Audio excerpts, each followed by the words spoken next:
Hi, all. This is Tammy. I think I've already just begun. I'm not used to using YouTube Live, but I am here wanting to speak into tonight's really extraordinary event, Venus meeting Jupiter. And many of you have begun to see this already over the last couple of weeks. We saw the moon activate these two planets, the two in traditional astrology, they're seen as beneficent planets. Um, Still sorting how it is that I share an image here, but basically what I wanted to speak into was some of the energies around all of this. So first of all, just to put together the pieces, Venus is a planet that traditionally in astrology had a great deal to do with love and relationship and partnership, resources, money. That's kind of how people treat Venus these days often, or sometimes also as having to do with the medicine of the heart.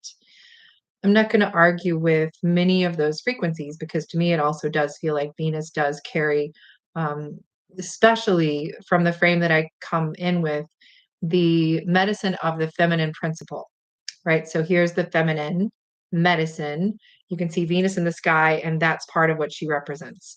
Um, and also, what she has to do with, from my view, is excavating with any sign that you find her in, excavating the original essence of the feminine dimension of that sign, and especially in a sign like Aries, because Jupiter and Venus are both in the sign of Aries.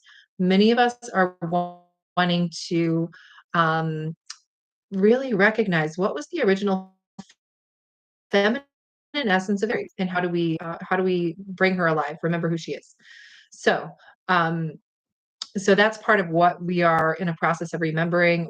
This has been active since last week because the moon has been sweeping through the sky. Venus and Jupiter have been close to one another for about a week as well. Jupiter expands whatever it touches. That's part of what we can see. So Jupiter is really amplifying, expanding the medicine of the sacred feminine in her Aries expression.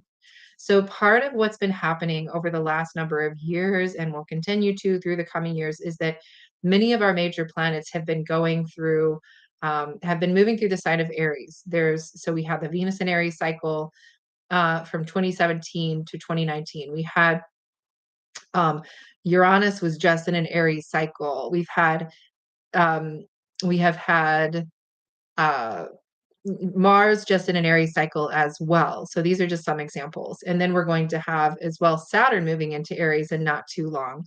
So there's just been a tremendous, and Neptune is going to follow. So there's been a lot of emphasis on this sign. And from the traditional Western astrological frame, that the spring equinox is the beginning of the year, or that kind of has made it so that we have seen Aries as the beginning sign in the 12 astrological signs. So it's a beginning point. It's this fierce flame of this reset, or this new birthing that we're talking about, dying to the old, birthing to the new. You can see Aries as what first emerges, what's the emergent energies as we are birthing this new earth, or however you want to see that. So here we have all this new fresh Aries energy, and then we have Jupiter, which is, expands what it touches, but it also has its own medicine. Jupiter is kind of the beneficent. It has to do with spiritual questing. It has to do with the spiritual path and how it is that we step into our own, um, how we seek for truth. That is part of what Jupiter has to do with. There's kind of a guardian element to Jupiter, and I say that even thinking about the planet itself. It's an enormous gas giant, and it literally shields the Earth from meteors. So there is this kind of beneficent, kind of large, like this great kind of guru planet that it has these connections to. So it's also in Aries. But we're going to focus right now on how Jupiter is kind of exalting or expanding or bringing alive the feminine Aries archetype. And you could say Aries has to do with the warrior energies.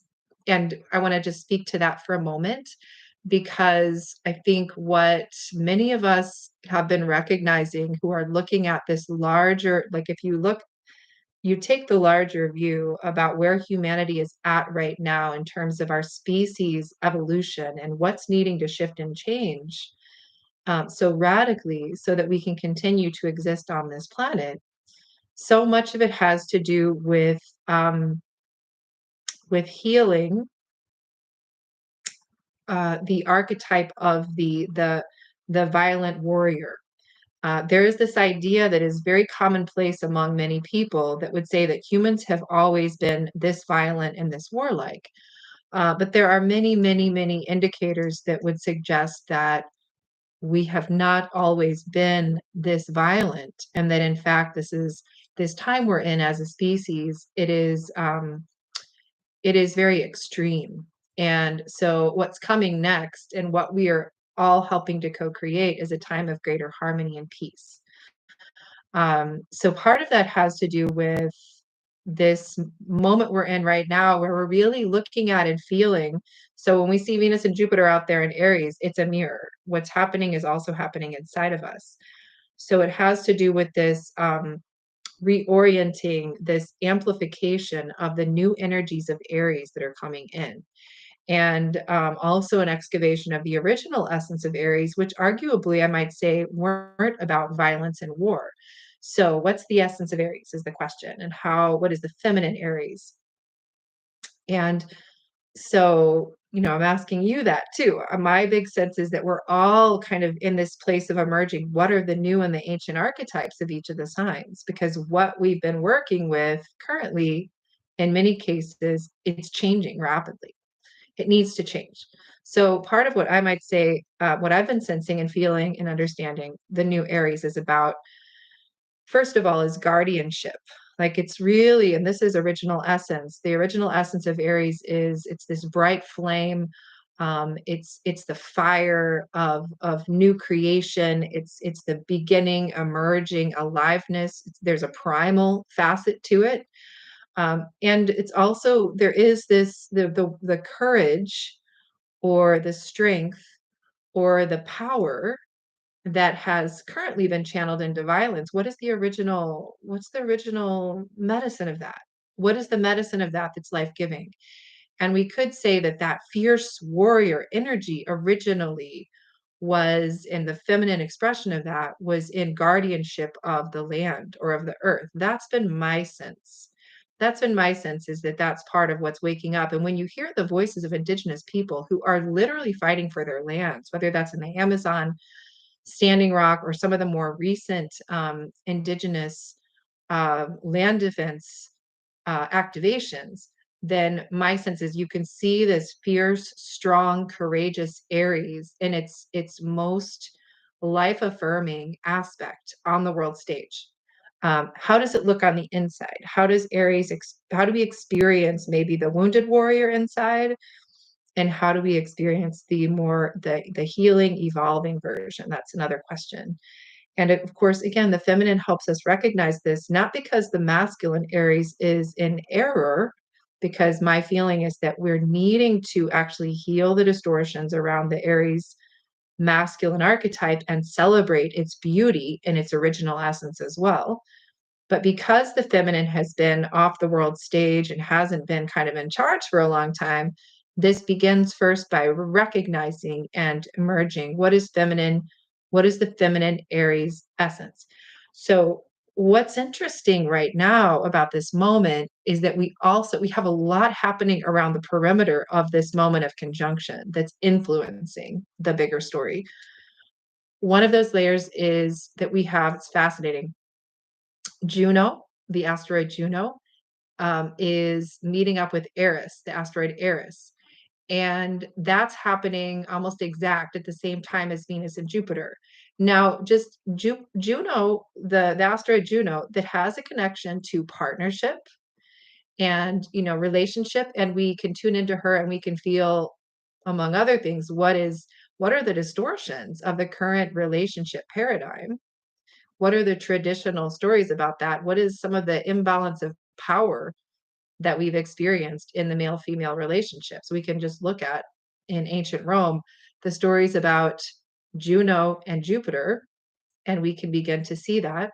But there is this question of what what needs to happen in the realm of partnership and relationship to to bring back that balance. And so what's interesting is that right now the asteroid of partnership, Juno, is connecting with Eris. Eris is the sister of Aries. And so part of what I've been seeing getting downloads around is that Eris actually gives us a hint as to what the original feminine essence of Aries looks and feels like. She is the sister of the god Aries. And she's been cast out of the pantheon. Eris is the one who supposedly started the Trojan War because she wasn't invited to the party. So there's so much richness in the stories of Eris, the goddess, and so much potency in working with the medicine of the asteroid Eris because she really is the goddess of our age. And so there's a lot of mystery here. But part of what I've been seeing and feeling is that the Aries goddess or Eris herself, her nature is discord when there is imbalance because she wants to create balance where there is imbalance. So she's the part of each of us who can't stand by, who can't stay in a settled state when our inner or outer worlds are out of balance. She's going to disrupt everything. And I actually am going to need to end there. But my sense is that this is a key. What's happening, and there's a lot more happening. So maybe I'll come on later again too to talk about it. This is going to be a brief message. But my sense is that Eris kind of holds the key because when you're living in an age where everything is upside down and in reverse to the to true balance and harmony and a healthy um human society and balance with the earth. So when you live in an upside down society, then the warrior feminine, the feminine defender, is going to be discordant. She's going to be a disruptor. That is going to be her nature because she wants to bring things into balance. So, where's that happening inside of you? Where is that happening inside of your relationships? Because it is in the field. So, if you're feeling a lot of internal kind of aggression, anxiety, a battle happening inside, or if you're feeling some of that more uncomfortable rawness and a little bit of conflict, overt or covert, between yourself and the people you're closest to, um, this is balance wanting to be restored, balance of power between feminine, masculine, between all the different polarities. So, and then we have Venus and Jupiter shining a light on this what the new, more spiritual, more feminine expression of Aries that we're all here to step into in one way, shape, or form. And Chiron, I'll end with that. Chiron's in the field as well. So everything that's happening is held in a field of healing, is held in a field of helping us to become more whole. But getting there is perhaps a little uncomfortable and a little discordant. So much love. I may come back later, but that feels essential to share.